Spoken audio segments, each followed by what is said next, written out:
Right now, I feel it is important to draw the attention of all Biafrans, and in fact the international community as well, to what the Biafrans are fighting for. That is the restoration of the Republic of Biafra. The series of injustice perpetrated against the people of Biafra was initiated by a mercenary soldier working on behalf of the British government. His name was Frederick Lugard. In the year 1914, Lugard, as colonial administrator and friend of the House of Fulani, using his connections with the British Colonial Office, committed the most outrageous fraud in human history by unilaterally declaring the amalgamation of northern and southern protectorates in our part of Africa and naming these territories Nigeria. This British mercenary did not consult the people before forcing them into an unholy union of his dreams. The name Nigeria was really a coinage from two words: Niger, that is the river Niger, and area, meaning the area of land around the river Niger. It does not require a rocket scientist or a wordsmith to forge this name. I understand that the name was in fact suggested by Lugard's wife. For Lugard to choose the name Nigeria for his contraption is clear evidence he was only interested in the land and its resources, not in the well-being of people of diverse cultures inhabiting the land. So, ab initio, the name Nigeria was only a geographical description without any cultural or historical content, and has remained so up till today. For even Lugard himself described the North and the South as oil and water that can never mix. About 30 years into Lugard's experiment, in 1945 to be exact, the first catastrophe struck. Biafrans were slaughtered in northern Nigeria by the House of Fulani as a clear expression of their resentment of the amalgamation. In 1953, the Northerners struck again. Once more, Biafrans were the victims. The Nigerian census of 1956 was rigged in favor of the Northerners by their British friends, who inflated the population figures for the North to the detriment of the South. The pre-independence federal elections were similarly rigged by the departing British colonial administrators to benefit the North against the South. It was not therefore surprising that a few years after independence, Nigeria descended into anarchy and chaos. This time again, Biafrans were the target, chased away from all over Nigeria, as hundreds of thousands of them were murdered in northern Nigeria.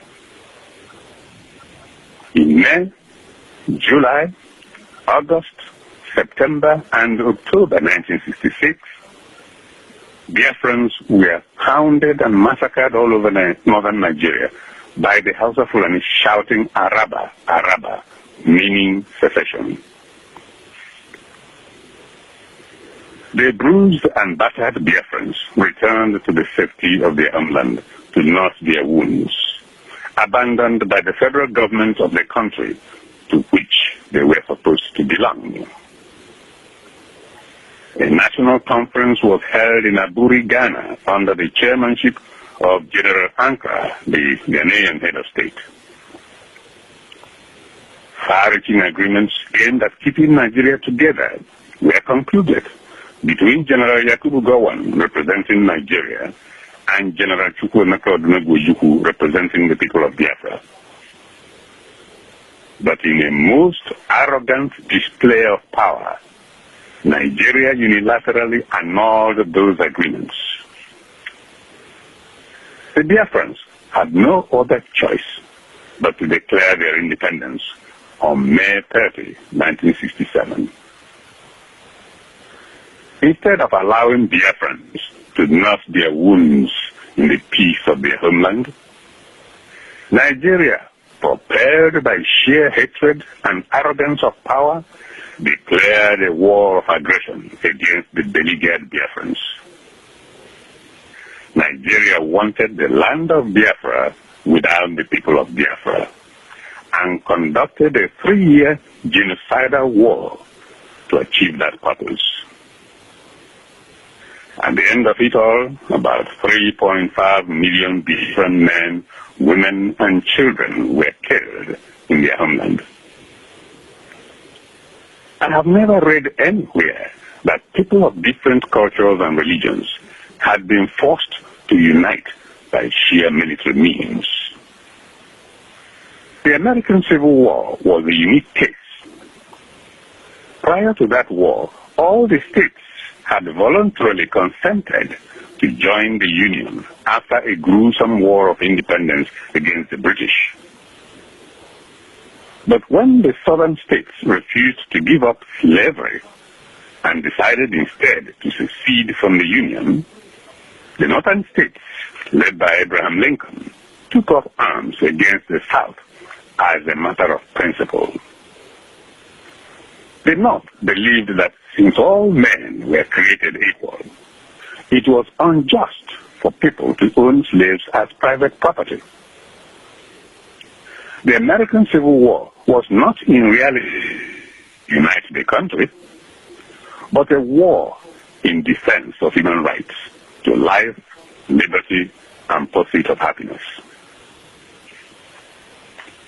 In its genocidal enterprise, Nigeria obtained the ready military and diplomatic assistance of Britain, the former Soviet Union, Spain, the then Organization of African Unity led by the former Ethiopian head of state, Emperor Haile Selassie, the non-aligned nations led by President Tito of former Yugoslavia, and the United Nations Organization led by U Thant. The lie being bandied about by Britain and Nigeria was that if Biafra was allowed to secede from Nigeria, the whole of Africa would be afflicted by the disease of secession. Shamelessly, the so-called civilized world colluded with Nigeria in the massacre of millions of Biafran men, women, and children. The principle of human rights was thrown to the winds. Biafra was strangled by overwhelming military force, diplomatic fraud, and starvation. Even Christian charity organizations and the International Red Cross were dissuaded and frustrated by Britain and Nigeria from delivering urgently needed food materials and medicine, which would have saved lives. Whether we believe it or not, there is a great being who is in control of events on earth. Some refer to him as Karma.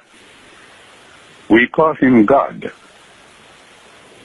Nigeria thought that once Biafra was defeated in battle, everything would be all right, and she would live happily ever after. There is no way you can spill the blood of 3.5 million people and expect that there will not be some retribution. We all know what is happening to Nigeria tonight. What of the greatest ally of Nigeria? War against Biafrans, Britain. One quiet afternoon early this year, 2 machete-wielding Nigerian extremists attacked a British soldier and killed him in broad daylight and bragged about it. that event was one of the greatest insults inflicted on a world power such as Britain. Right now, Scotland is in the process of seceding from Britain after about 400 years of marriage voluntarily entered into by England and Scotland. Yet, it was the same Britain that scared the world stiff about the impending balkanization of Africa should Biafra go its way, and led the chorus of the sanctity of the territorial integrity of Nigeria as the Biafran War of Independence raged on. I do not know what will happen to the territorial integrity of Britain when Scotland eventually secedes. The truth is that a territory can never be more important than the people who live in it. That is a basic principle of human rights.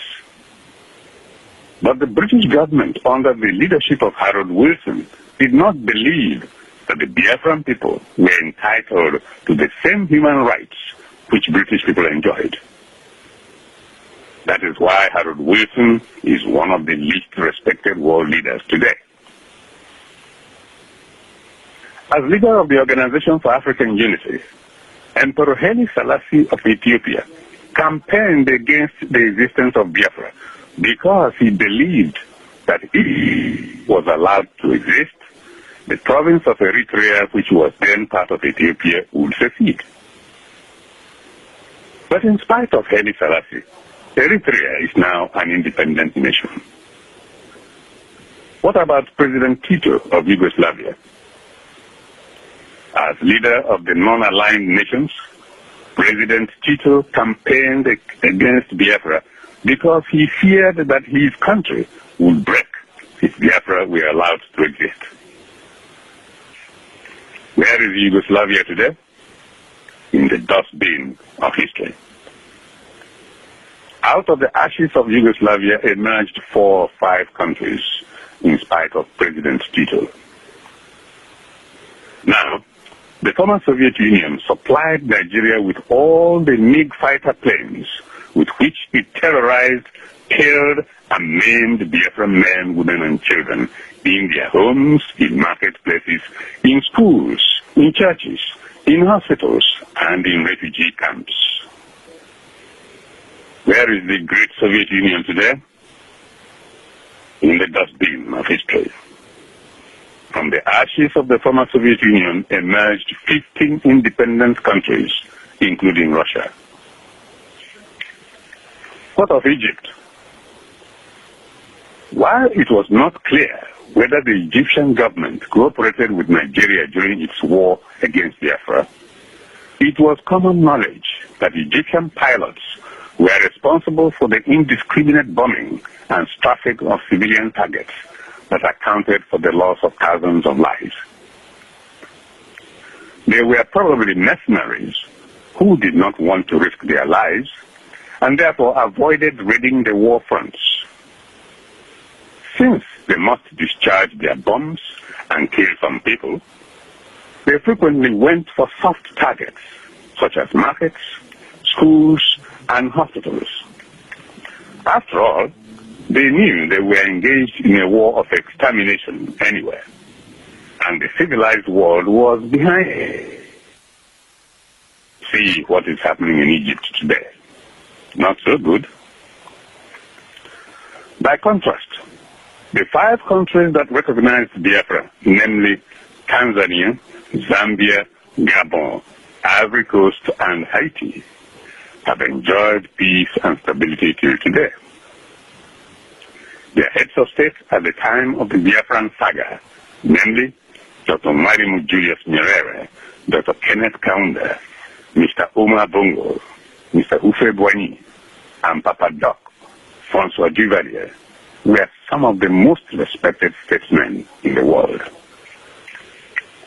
Tanzania has not disintegrated, even though it is a union between mainland Tanganyika and the island of Zanzibar off the coast of East Africa. A union voluntarily agreed by the 2 entities without a land border.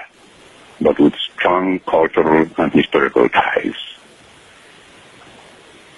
Where was the United Nations Organization on the blight that was Biafra? Missing in action. The world body never for once had testimony from the Biafran people. It listened only to Nigeria because Britain, as a permanent member of the Security Council, thwarted all effort by Biafra to present her case to the world, and by implication defeat the United States on the issue of Biafra. It is now time for Nigeria to pay its debt to history. It is the wish of everybody concerned that Nigeria should disappear peacefully, letting the component parts go their ways after 100 years of an unholy marriage that has refused to work. Or Nigeria may choose to die a violent death. This would make no sense, since too many lives have already been lost, and the land is soaked in blood. Since all things made by mortal man must perish, so shall Nigeria, made by Frederick Lugard and his wife, cease to exist. And from its ashes, the Republic rebels. The case of India, Pakistan, and Bangladesh is one worthy of emulation. So also are the cases of former Czechoslovakia, former Yugoslavia, Ethiopia and Eritrea, as well as Sudan and Southern Sudan. Thomas Jefferson, writing the American Declaration of Independence, said, and I quote, "When in the course of human events it becomes necessary for one people to dissolve the political bands which have connected them with another, and to assume among the powers of the earth the separate and equal station to which the laws of nature and of nature's God entitle them, a decent respect to the opinions of mankind requires that they should declare the causes which impel them to the separation.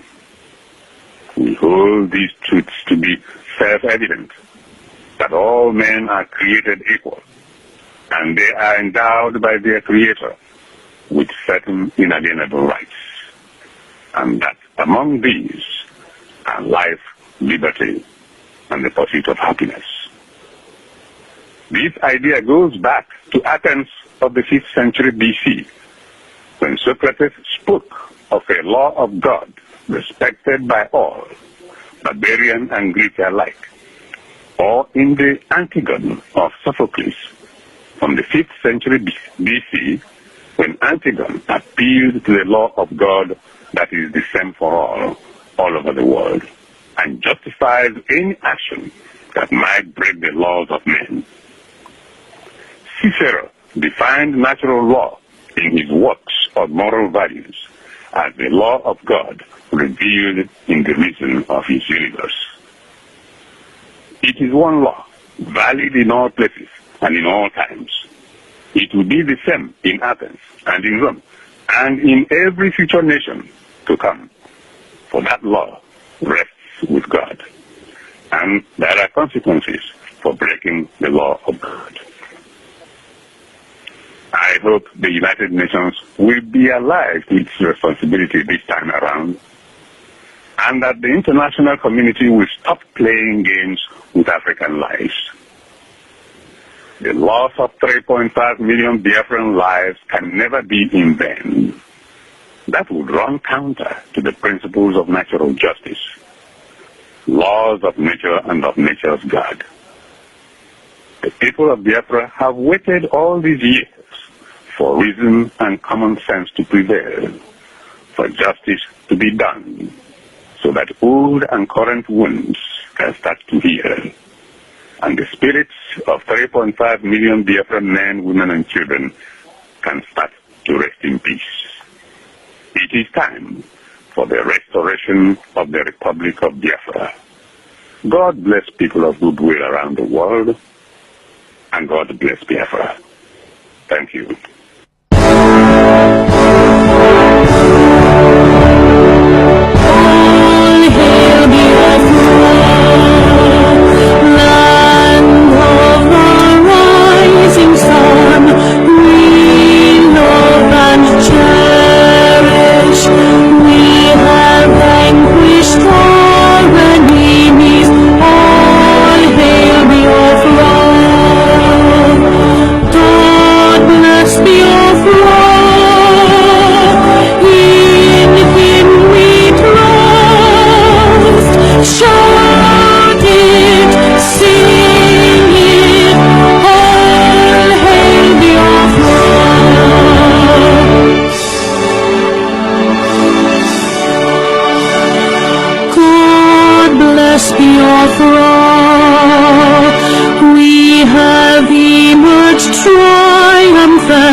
last victorious.